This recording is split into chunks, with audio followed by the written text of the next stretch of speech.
Hello planty friends and welcome to Plano Club News. Nice to be in orbit.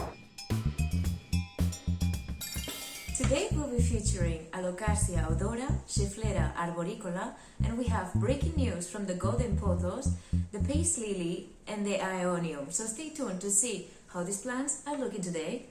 Let's start with Alocasia Odora. It's also commonly known as elephant ears, and is usually mistaken with its giant relative Colocasia, that is edible in Japan. But this guy here, it's pretty toxic, and in Japan they had some food poisoning cases due to confusion, and they ate this one instead of the Colocasia. I'm not quite sure with the name, like Colocasia, or I also saw like Alocasia macrorrhiza. I don't know, but the giant versions of these seems to be edible and these guys are not. It's native to East and Southeast Asia, and in the north of Vietnam is commonly used as a medicine for the common cold. So if you have a tiny space but still want those jungly vibes, I recommend this plant, Alocasia Odora, because the other guys can go up to 5 meters and this one still will give you those vibes.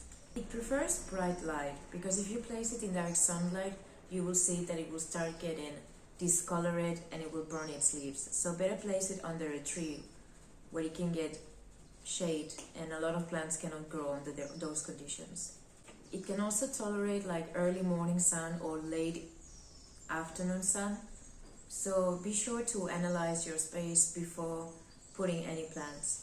It seems that it can tolerate pretty low temperatures. I had this one inside at home, so I'm not quite sure, but I know that at least it can survive -5 degrees Celsius, which is a wide range of temperatures that it can withstand. But I know they're pretty picky about humidity, and I'm still not getting a hand of this one. It has been through so many ups and downs, and I don't seem to be able to have her with more than 2 leaves at a time. As soon as it starts developing a third leaf, this one will quickly die. I don't know what's going on. I just reported like 3-4 weeks ago. The roots were fine. It was well established. So maybe now it's happier, and I also started fertilizing it. So we'll see how it's doing.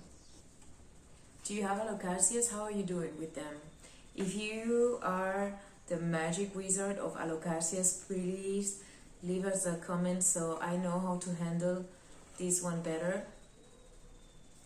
Thank you. Let's move on to Schefflera Arboricola. It's commonly known as dwarf umbrella tree, and it's due to the resemblance it has with its bigger version, Schefflera actinophila. It's native to Taiwan and to the Hainan province. But in milder climates like the Mediterranean, they are very used for landscaping. Here in Barcelona, you can find them around on the streets. So it's a very common plant. But I think it's very underrated. I'm very in love with it. I mean, it was very cheap because it's a common plant, and as well it's variegated. It's beautiful, and as well it has new growth. It has put 2 leaves since I have it, which is like 3 weeks ago, more or less. I love this plant. It's very nice. I'm looking forward to see it grow and grow and grow. Because it's an evergreen shrub that it can reach up to 9 meters tall. So imagine. So big. And it's starting to be like a very common houseplant due to its resistance and tolerance to a wide range of level lights. So it's perfect for beginners, I would say. It likes humidity, so you can mist it. It's fine. Also the Alocasia, you can mist it because they love humidity, but both like a well-drainaged soil that doesn't get too wet, but that it holds some moisture. Very important that you handle this one and the Alocasia Odora with care because both are toxic. They contain sharp calcium oxalate that it does not dissolve and it damages tissues and skin. so be careful. I can say myself, when I was handling the Alocasia from my brother, I could always feel some like sharp things hurting my fingers, but I didn't know what it was. And now I know. So handle with care, and please wear gloves if you are gonna handle them, repot them, whatever, and keep it away of your pets and little ones so we don't have an accident. Do you have any underrated plant? Let us know in the comments so I can take a look and maybe get it myself. And now let's move into our breaking news. Let's start with the Golden Pothos that we saw on Plan O'Clock's episode number 1. If you haven't seen it, I don't know what you're waiting for, because then you're gonna get a spoiler and I don't want to get the blame for. So go ahead and watch it, take a look, and come back. Ta-da! So as you can see, it's doing pretty good now. I transferred to a bigger pot around a month ago, and while I was doing that, I snipped a leaf and I said I will propagate it. So I did, and this is how it's looking nowadays. It has roots and also it has grown a new leaf. I didn't have my hopes high. I know pothos grow like very easy, and people say that if you put a pothos cutting in any of your propagation, it will root faster. Haven't tried it yet, but I can say that it roots very fast, this one, and it just had like one node, tiny one. So go ahead and propagate everything. Now I understand why they say that pothos is an easy plant. Almost every plant is easy if you give it its right conditions. Let's move on to the breaking news of the peace lily that we saw on Plan O'Clock's number 2. I leave it here, so go ahead, watch it. It has grown a lot since it gets more bright light.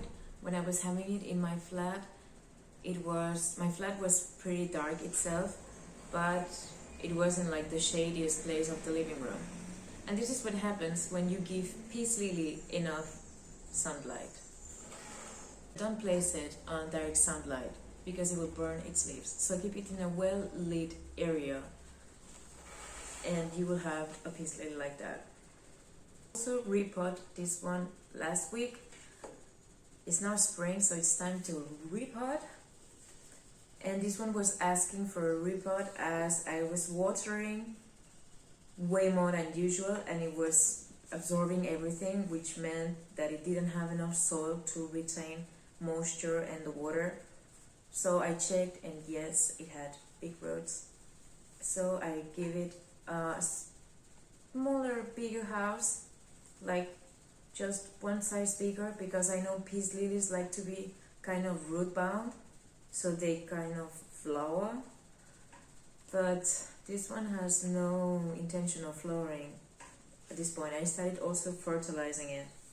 So if you have any tips, let me know. I would like it to flower. Well, actually, I don't care if it flowers. I love this foliage. I touch it every night before I go to sleep. But my mom would like some flowers. So guys, give us some tips. Oops, and also I almost forget, when I was repotting it, I made a tiny peace lily. Look. It's looking well, and this one is on my bedroom, that it gets the same light as the living room because it's on the same side. We will keep you updated and see if this one flowers and if this one does well. And last but not least, we have the Ionium. That, if you guys remember, we saw on the Plan O'Clock News number 4. So if you guys remember, this Ionium was sharing a pot with a Sempervivum and a Crassula, which are 2 succulents as well. But Ioniums go dormant in summer and the other 2 don't. As this one had conquered the other pot and has grown a lot during the winter, I thought that now that the temperatures are rising, I should separate this one from the other 2 because they're gonna have different water needs. So I went ahead and I repotted. It looks very nice. As it's getting a bit warmer, the rosette is starting to close and getting darker, because during the winter it was way greener, just the sides were purple. And it grew a lot of tiny guys in here, but it has not flowered, which is good because once they flower, the mother rosette dies. I get to keep my Ionium mom 1 more year. Do you have Ioniums? Do you propagate the tiny guys? When? How do you do it? Let me know in the comments so I know what to do with these guys. So that's it for our planty updates. Thanks for watching Plant O'Clock News, and see you next week with more plant updates. And remember to water your plants.